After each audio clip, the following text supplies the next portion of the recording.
Salut, salut.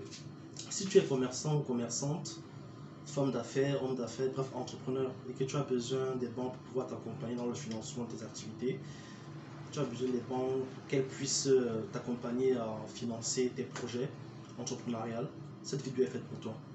Alors rejoins-moi juste après le jingle.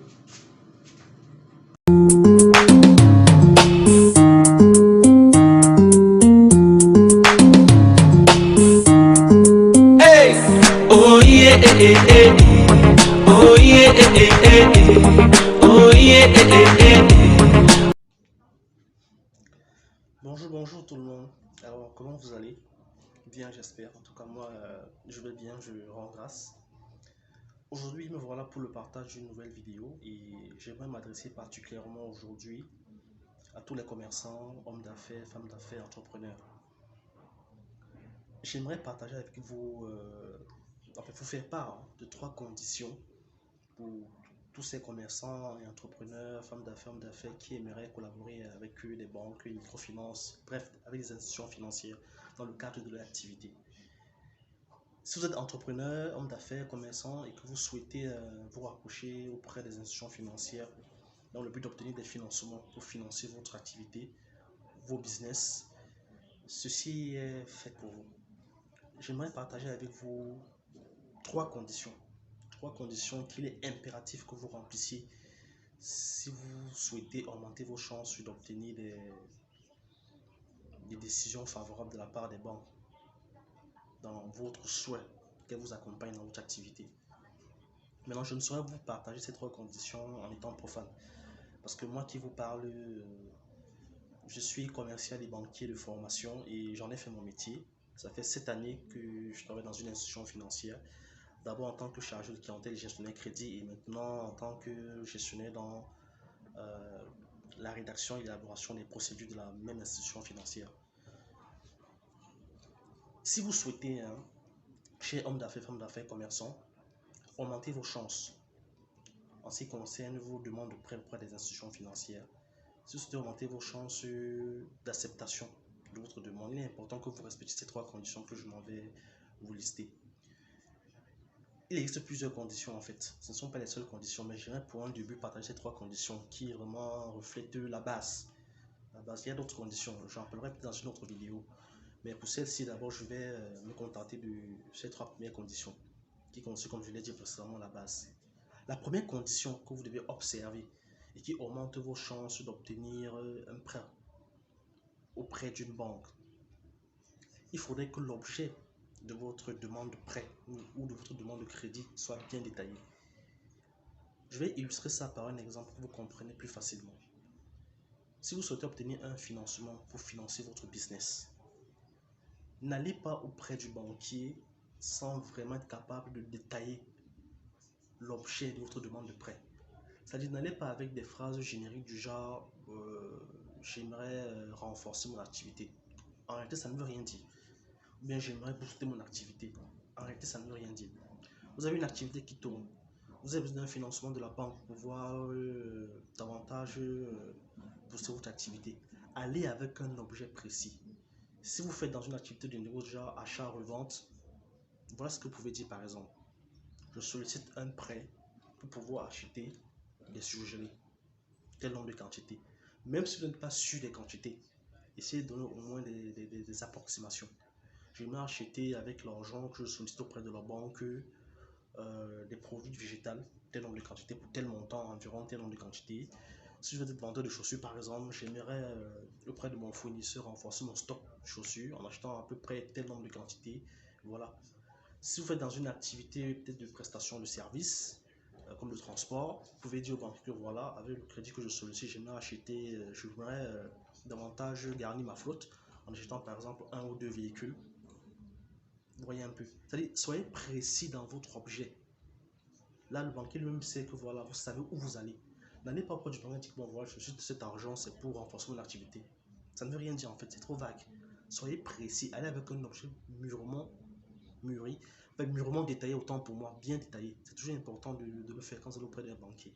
Donc la première condition, ayez un objet assez détaillé.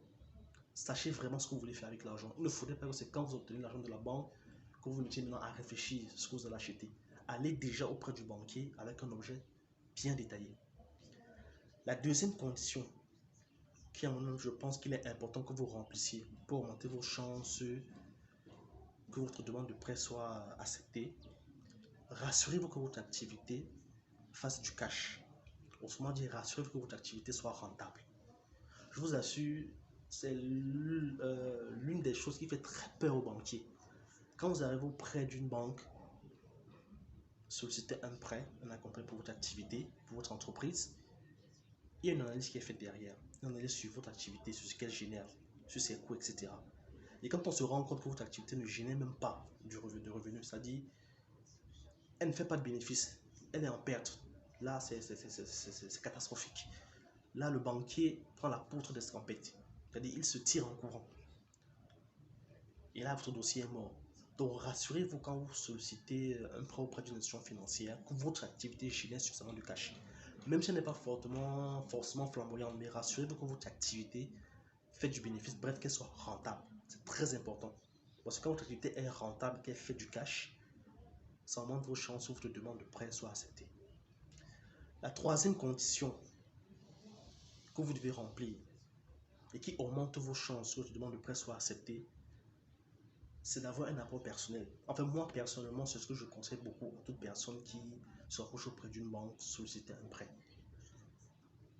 C'est très important. N'allez pas auprès de la banque en espérant que la banque va financer à 100% votre projet. Bien sûr, il y a des cas où ça se fait, parce que en fait, le monde d'analyse de la banque est assez vaste. Il y a des cas où ça se fait. Mais je vous dis, pour maximiser vos chances, allez toujours auprès de la banque en ayant votre apport personnel. C'est très important. Montrez au banquier que bon voilà, dans le cadre de mon projet, voilà ce dont j'ai besoin pour financer mon projet. Mais voilà déjà ce que j'ai comme apport personnel, comme fonds propres. Cet apport personnel peut être dans votre trésorerie, comme ça peut être en nature. En nature, c'est-à-dire du genre, ça peut être dans le cadre d'un projet, d'un investissement, je vais dire, comme ça peut-être. Vous souhaiteriez dans le cadre de votre projet peut-être construire une nouvelle boutique. Supposons que dans votre business vous avez une boutique, vous souhaitez en ouvrir une autre. Vous ne voulez pas être locataire, vous êtes propriétaire de la boutique. Votre apport personnel, vous pouvez ne pas l'avoir en espèces, mais vous avez déjà acquis un terrain où vous avez commencé à faire des travaux. Mais seulement vous avez des problèmes de trésorerie, vous avez des tensions de trésorerie, vous ne pouvez plus finir les travaux pour votre deuxième boutique. Là, quand vous arrivez devant le banquier, vous pouvez dire que bon voilà, j'ai des tensions de trésorerie, mais voilà déjà ce que j'ai fait. Le crédit que je vous demande, c'est pour pouvoir terminer ma boutique. Votre apport personnel, c'est déjà les travaux que vous avez fait pour pouvoir déjà faire la fondation, lever les murs de votre boutique, bref, faire les travaux de la boutique que vous êtes en train de construire. Et là, maintenant, la banque peut vous accompagner pour terminer les travaux. Vous voyez un peu. Donc, l'apport personnel peut ne pas être forcément en espèces, elle peut être en nature. Dans ce projet, là, vous montrez au banquier que voilà ce que j'ai investi, voilà ce que j'ai mis dans le projet. Maintenant, j'ai besoin que vous me souteniez pour pouvoir terminer le projet, achever le projet. En fait, c'est très important. Quand vous montrez au banquier que vous avez un apport personnel, c'est assez motivateur pour le banquier. Donc, n'allez jamais auprès de la banque en ayant zéro franc dans les poches, 0 centime dans les poches, ou 0 unité monétaire dans les poches. Bon, ça dépend dans quel pays et de quelle monnaie vous vous servez. Vous allez gérer avec 0 centime dans les poches, c'est pas bien. Il y a toujours un apport personnel, c'est assez motivateur pour le banquier. Donc, je récapitule. La première condition, si vous voulez collaborer avec les institutions financières, la première condition qui peut faire en sorte que votre demande de prêt soit acceptée, enfin qui favorise les chances que votre demande de prêt soit acceptée, c'est d'avoir un objet de votre demande assez détaillé. La deuxième condition, c'est d'être rentable. Rassurez que votre activité produit du cash. La troisième condition, c'est d'avoir un apport personnel. Bien sûr, il y a d'autres conditions que nous les banquiers, nous prenons en compte. Mais ces trois conditions d'abord sont très primordiales pour un début. C'est très primordial. Il y a d'autres conditions, mais je ne suis pas en train de dire ici, attention, qu'une fois que vous remplissez ces trois conditions, le tour est joué, votre demande est forcément acceptée. Elle peut être rejetée pour d'autres raisons. Il y a d'autres conditions qu'il faille remplir derrière. Je vous en parlerai sans doute dans une autre prochaine vidéo. Mais déjà, je voulais commencer avec ces trois conditions-ci, qui sont des conditions vraiment préalables.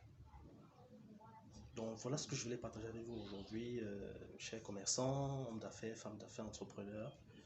J'espère qu'elle vous sera utile.